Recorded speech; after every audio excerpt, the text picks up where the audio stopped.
It was here in Soho at the Gay Hussar that Michael Foot held court for half a century of lunches, dinners and memorable book signings. You've seen what I've written about your book, Ian. You've seen that, I trust. Here too that the literary tangled with the political. For all his radicalism, the Blairites delighted in him as much as the Tory wets, such as the former Minister Peter Walker, and the Thatcher irritant Ian Gilmore. This was the magic of Foot, the journalist who'd worked for the right-wing Lord Beaverbrook, and Foot, the politician who'd led from the left. At his 90th birthday party upstairs in the Gay Hussar, he was characteristically droll.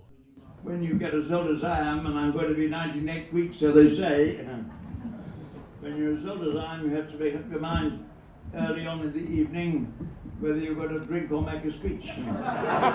Politics and writing were entwined in Foot's DNA. His study, solid with books. Books he'd written, books he'd read. So, what do we have over here? There's Hazlitt Yep. and all his friends. Yep. John Keats, whom we would never have heard of John Keats if it hadn't been for Hazlitt. No. My favourite picture of Nye, Jonathan Swift.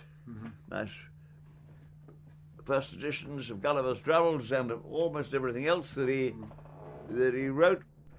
He himself wrote of Tom Paine, Byron, Bevan. But can a great writer really make a great politician?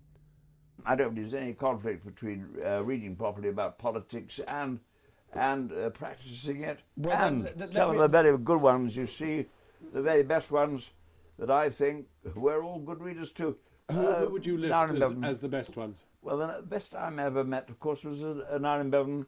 I think Nye was the greatest. You see pictures of him there on the wall there. For his passion, for his compassion, for his oratory, or what? Well, he was the best. He was the best speaker of the lot, the best debater of the century, in my opinion. What about more recent figures? I mean, Thatcher, for example. Unspeakable. I can't say much in her favour. One of the purposes, all these people, by the way, that we've been talking about here, Swift and Hazlitt and the rest, they argued about the division of life of people between the rich and the poor.